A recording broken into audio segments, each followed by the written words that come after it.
sevinç artıq başlayır özünün başlanğıcını götürməyə. Sevinç də həddindən artıq əziz bayram olub. Bax, məsələn, indi təsəvvür edin ki, adam öz sevgilisini tərifləyəndə neylə müqayisə eləyər, hə? Nəylə? Ən Günəşlə. gözəl şeylərdən, güllə, çiçəklə, günəşlə, hə, ayla, Bəli. işıqla belə. Aşıq Ələsgər sevgilisini gör necə müqayisə edir. Cəmalın göyçəkdi bayram ayından. Bəli. Bayram ayı Novruzdan da gözəldir. İndi gör, təsəvvür elə ki, Novruz gör xalqın təfəkküründə necə Necə gözəl bir gözəldir ki. şeydir. İndi sən bu gözəli Aşıq Ələsgərin təsvir elədiyi gözəli təsəvvür etmək Ondan da üçün gözəl. ondan da gözəldir. Yəni daha bu epogeydir da, bundan yuxarısı yox. Hə, Hətta bundan da gözəldir mənim sevdiyim. Novruzdan da gözəl. Yəni Novruzdan da gözəldir. İndi bu mənada Novruz əlbəttə ki, 1 ilin, 2 ilin, 5 ilin, 10 ilin məhsulu deyil. İndi deyəcəm hətta 80-ci söz. Maya, Cənubi Amerika xalqlarından Mayanın Bəli. dili türk dilidir. Nə gözəl. Hə. Yəni Amerika mütəxəssisləri, birinci Amerika dilçiləri bunu aşkara Hinduların çıxardı. özünün də dilində 200-dən çox türk sözü var hal-hazırda. Amerikada yaşayan, Şimali Bu o Amerikada demək yaşayan deyil Hinduların ki- sözləri. Yox, o demək deyil ki, onlar türkdülər. Bu, amma bu o deməkdir ki, onlar türkdülər.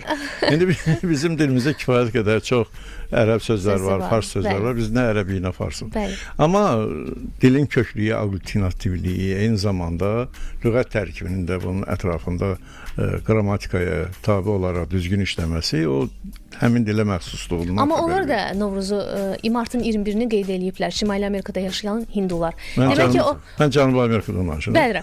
Demək ki, onlar da nə vaxtsa Panamada buralardan birləşək. keçib gediblər. Panamada görək necə qeyd edirlər. Doğrudan Bermuda üçbüşlərdən çıxarır. Bir şey qalmayıb. Hə. Deməli, mən bunu hələ havadan demədim. Maya dilini birinci Amerika dilçiləri tədqiq ediblər ki, bunlar türk dilidir. İndi keçmiş postsovet məkanındakı alimlər, xüsusən tatarlar, başqurtlar içindən gözəl alimlər, demək bu sahədə tədqiqatı davam elətdirirlər. Maya dilində baharın ilk günü 21 Marta təsadüf eləyir və buna da yaş gün deyirlər. Yaş gün. Yaş gün. Yaşıl gün.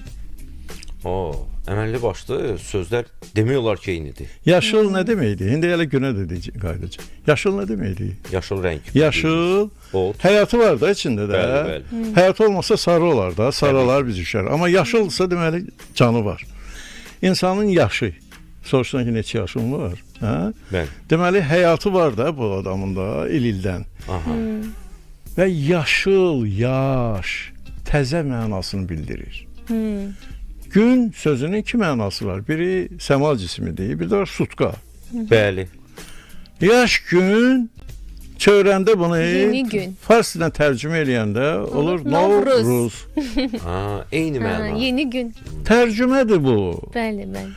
İndi o ki qaldı Novruzun mənşəyi ilə bağlı bütün fars dilli kitablarda, hətta ərəb dilində də yazılmış İslam tarixşünaslığına aid kitablarda əlbəttə ki, bunun bazasında yenə də fars məlumatları durduğu üçün belə yazırlar.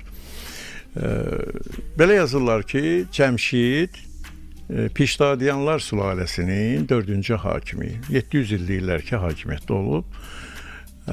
O Azərbaycana gələndə, elə belə yazırlar. Azərbaycana gələndə, başqa yeri yox. Gəlir, elə Novruz ərəfəsinə gəlir. Və xülasə, mən daha məlumatı deyib tamaşaçını yormaq istəmirəm. Cəmşid, o vaxt adı Cəm idi, üstünə şua düşür, parıldayır. Ona görə Cəmşid, şua deməkdir. Adına da şidi artırır və olur Cəmşid. İndi Cəm də söz tanımazlar. Onun elə bir camı olub ki, o baxıb güzgü kimi gələcəyi görə bilib. Belə bir adamdır. Ona görə Cami Cəm deyirlər ona, həmin o cama. Cəmşid Azərbaycana gələndən sonra deyir ki, bu günü tarixçiləri deyir ki, bu günü tarixə salın və bu günü həmişə bütün ərazimizdə bayram eləyək. Yəni Azərbaycandan gedib. Buradan götürür, aparır bayramı. Bəli, bütün demək Persiyanın bayramı olur. Və bunun mənbəyini qaçırtmaqdan ötürü redaktorlar, millətçi redaktorlar kitabları əl gəzdiriblər. O yazıb, bu pozub, o yazıb. Amma şükür Allaha ki, Allaha min şükür ki, Maya yazılarını ki deyə bilməyiblər. O Əlbəttə. qalıb da. Bəli. Əlbəttə, ona dəymək Qısa biraz bir çətin fasilə məsələdir. verək, sonra yenidən gəlib söhbətimizi Davam davam eləyəcəyik. elətdirərik. Buyurun.